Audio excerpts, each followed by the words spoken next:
सुनि समुझई जन मुदित मना मजहि अति अनुराग लहि चार फल अछत तनु साधु समाज प्रयाग। जो मनुष्य इस संत समाज रूपी तीर्थ का प्रभाव प्रसन्न मन से सुनते हैं और समझते हैं और फिर अत्यंत प्रेम पूर्वक इसे गाते हैं, मतलब इसमें गोता लगाते हैं, वे इस शरीर के रहते ही धर्म अर्थ काम मोक्ष चारों फलों को प्राप्त कर लेते हैं। मज्जन फल पे किय तत्काला काको होई पिक बकौ मराला सुनियो चरजक रजन कोई सत्संगति मई मानई गोई। इस तीर्थराज में स्नान का फल तत्काल ऐसा देखने में आता है कि कौवे कोयल बन जाते हैं और बगुले हंस बन जाते हैं।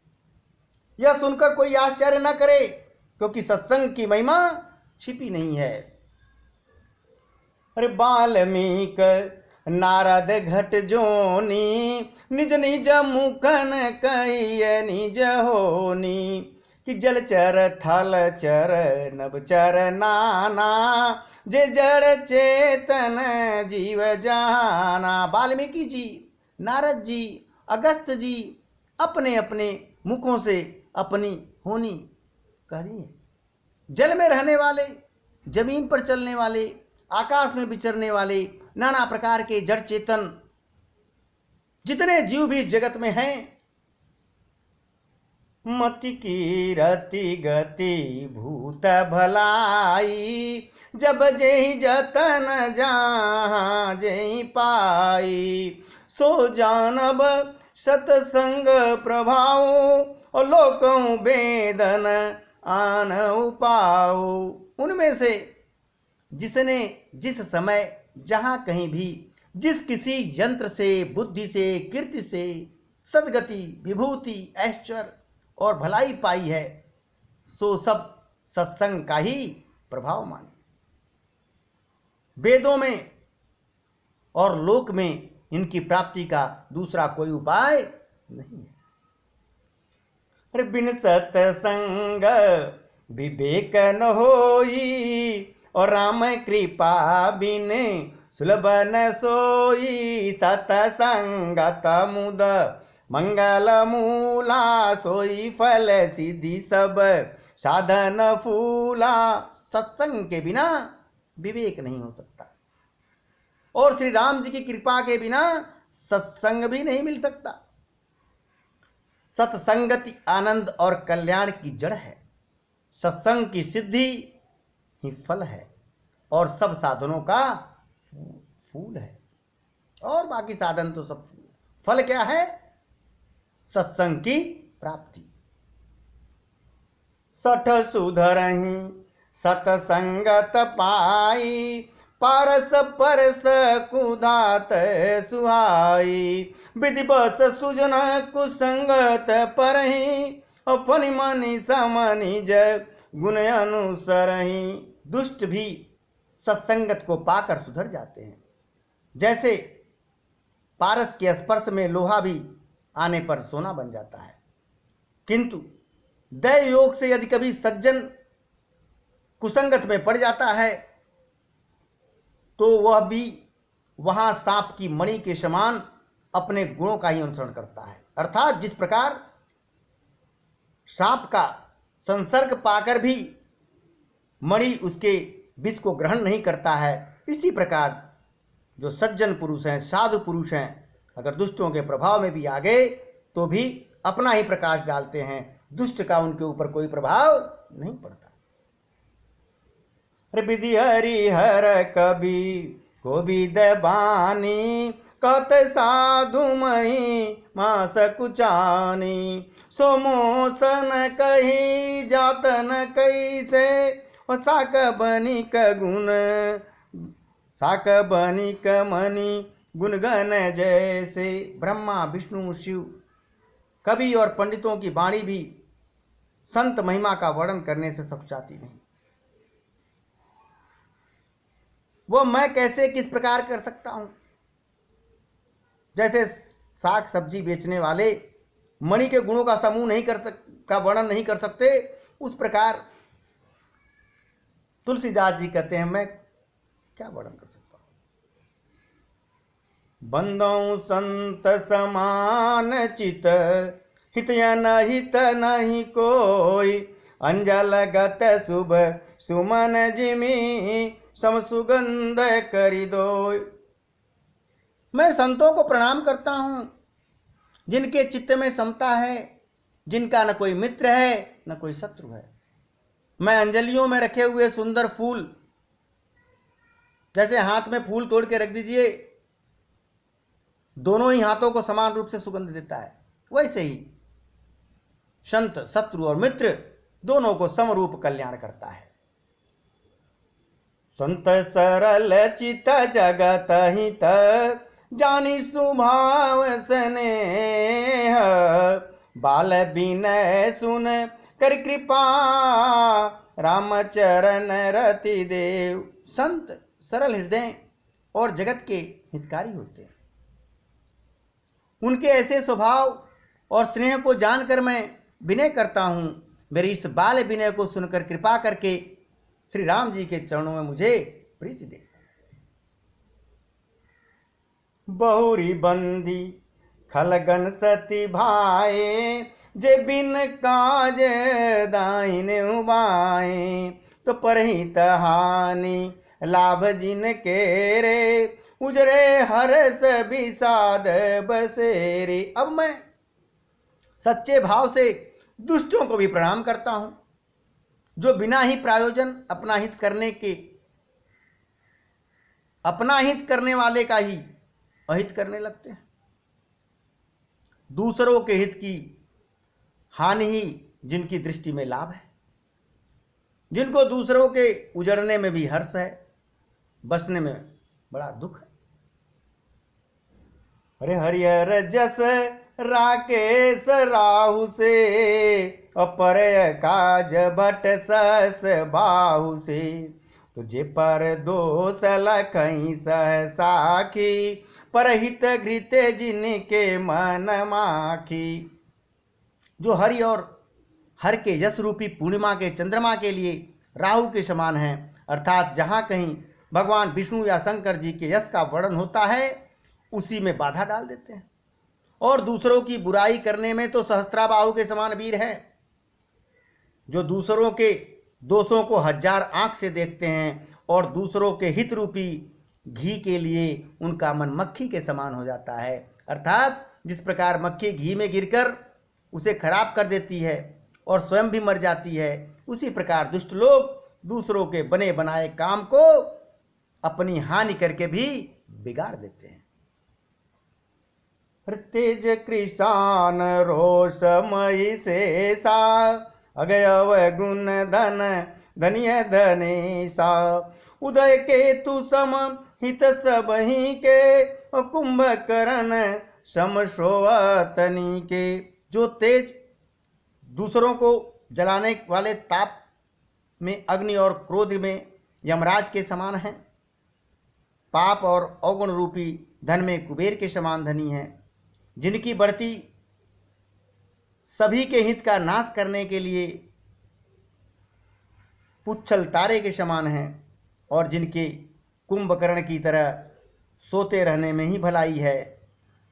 वे पर काज लगी तना परिहरई, जिमहि मऊपल कृ सीध लग रही, बंदऊ खल जस शेष सरोसा, असस बदन भर नहीं पर दोसा। जैसे ओले जो पड़ते हैं पूरे खेत का नाश कर दे, पूरी खेती इसमें खत्म हो जाती, और ओले खुद भी गल के खत्म हो जाते। दुष्ट हैं, अपना शरीर भी त्याग दिया दूसरे का बिगाड़ने में। मैं दुष्टों को हजार मुख वाले शेषनाग के समान समझकर प्रणाम करता हूं, जो पराये दोषों का हजार मुखों से बड़े रोष के साथ वर्णन करते हैं। अरे पुनि प्रणव प्रीत राज समाना, प्रयग सुन इस हस दस काना। तो बहुरी शक्र सम बिनवऊ तो ही, बहुरी शक्र सम बिनवऊ ते ही, संतत सुरानी कहित जेहि। तो बचन वज्र जेहि सदा प्यारा, सस नयन पर दोष निहारा। पुनः उनको राजा पृथु के समान जानकर मैं प्रणाम करता हूं, जो 10,000 कानों से दूसरों के पापों को सुनते हैं। फिर इंद्र के समान मानकर मैं उनकी विनय करता हूं, जिनका सुरानीकी और हितकारी मालूम होती है। इंद्र के लिए भी सुरानीक अर्थात देवताओं की सेना हितकारी है, जिनको कठोर वचन रूपी वज्र सदा प्यारा लगता है और जो 1000 आंखों से दूसरे के दोषों को देखते हैं। तो उदासीन अरमित हित सुनत जरई खल रीति, जानी पान जुग जोर जन बिनती करई सप्रीति। दुष्टों का यह रीति है कि वे उदासीन शत्रु अथवा मित्र किसी का भी हित सुनकर जलते हैं। यह जानकर दोनों हाथ जोड़कर यह जन प्रेम पूर्वक उन्हें विनय करता है। अरे मैं अपनी दिस कीन निहोरा, तिन निज ओर न लाऊ बभोरा। बायस पली है अति अनुरागा, होई निरामिस कबहू की कागा। मैंने अपनी ओर से विनती की है, परंतु वे अपनी ओर से कभी नहीं चूकेंगे। कौओं को बड़े प्रेम से पालिए, परंतु वे क्या कभी मांस को त्याग सकते हैं।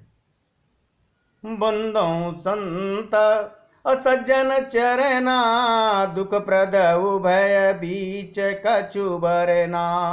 बिछुरत एक प्राण लेहि, और मिलत एक दुख दारुण देहि। अब मैं संत और असंत दोनों के चरणों की वंदना करता हूं।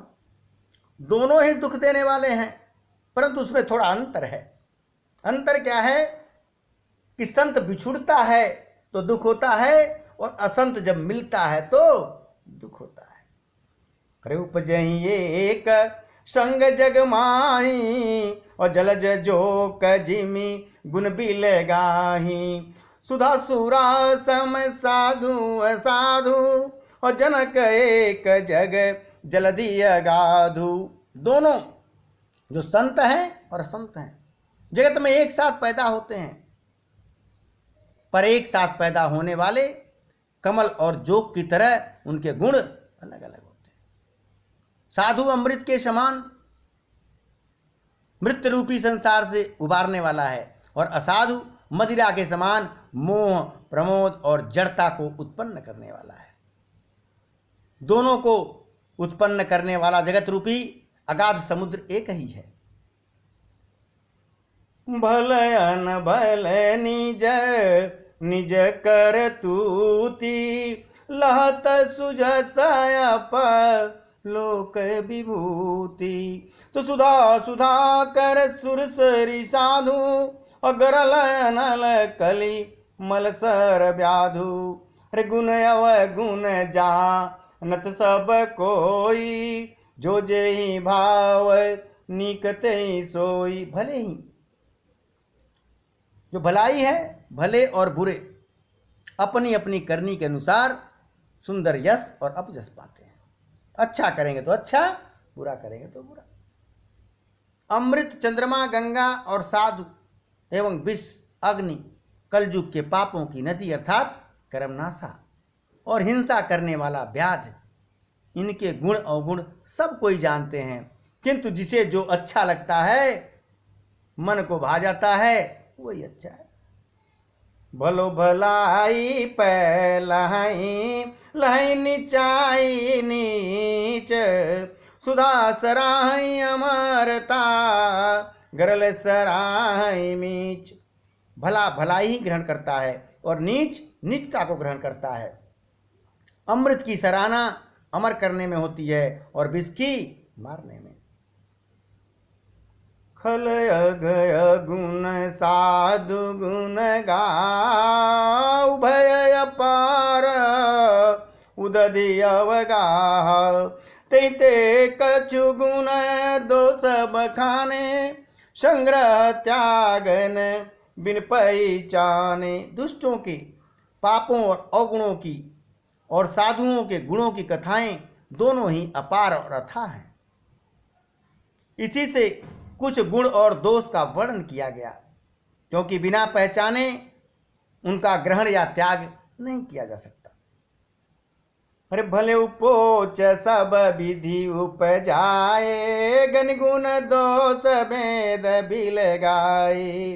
कहीं भेद इतिहास पुराना, विधि प्रपंच गुण अवगुण साना। भले बुरे सभी ब्रह्मा के पैदा किए हुए हैं, पर गुण और दोष का विचार कर वेदों ने उनको अलग अलग कर दिया। वेद इतिहास और पुराण कहते हैं कि ब्रह्मा की यह सृष्टि गुण अवगुण से सनी हुई है। अरे दुख सुख पाप पुण्य दिन राति, साधु असाधु सुजाति कुजाति। दानव देव ऊंच अरु नीचु, अमियस जीवन माहुर मीचु। तो माया ब्रह्म जीव जगदीशा, लक्ष्य अलक्ष्य रंक अवनीशा। काशी मग सुर सरिक्रमनासा, मर्मारवमयी देव गवासा। सर्ग नरक अनु राग विरागा, निगमागम गुण दोष विभागा। दुख सुख पाप पुण्य दिन रात, साधु असाधु सुजात कुजात, दानव देव ऊंच नीच, अमृत विष, सुंदर जीवन मृत्यु, माया ब्रह्म जीव ईश्वर, संपत्ति दरिद्रता, रंक राजा, काशी मगध, गंगा कर्मनाशा, मारवाड़ मालवा, ब्राह्मण कसाई, स्वर्ग नरक, अनुराग वैराग, ये सभी पदार्थ ब्रह्मा की सृष्टि में है। वेद शास्त्रों ने उनके गुण दोषों का विभाग कर दिया है। जड़ चेतन गुण दोषमय विश्व कीन करतार, संत हंस गुण गई पै परिहर बारी विकार। विधाता ने इस जड़ चेतन विश्व को गुण दोष में रचा है, किंतु संसार रूपी हंस दोष रूपी जल को छोड़ करके गुण रूपी दूध का ग्रहण करता है। यस विवेक जब दे विधाता, तब तजी दोष गुण नहीं मन राता। काल स्वभाव कर्म बरियाई, और भलो प्रकृत बस चुकई भलाई। विधाता जब इस संसार का विवेक देता है, तब दोषों को छोड़कर मन गुणों में अनुरक्त होता है। काल स्वभाव और कर्म की प्रबलता से भले लोग साधु भी माया के बस में होकर के कभी कभी भलाई से चूक जाते हैं। सो सुधारी हरि जन जी मले, दल दुख दोष भी मल जस देही। खलई करई भल पाई सुसंगो, मिटई न मलिन स्वभाव अभंगो। भगवान के भक्त जैसे उस चूक को सुधार लेते हैं और दुख दोषों को मिटा करके निर्मल यश देते हैं, वैसे ही दुष्ट भी कभी कभी उत्तम संग पाकर भलाई करते हैं, परंतु उनका कभी भंग न होने वाला मलिन स्वभाव नहीं मिटता।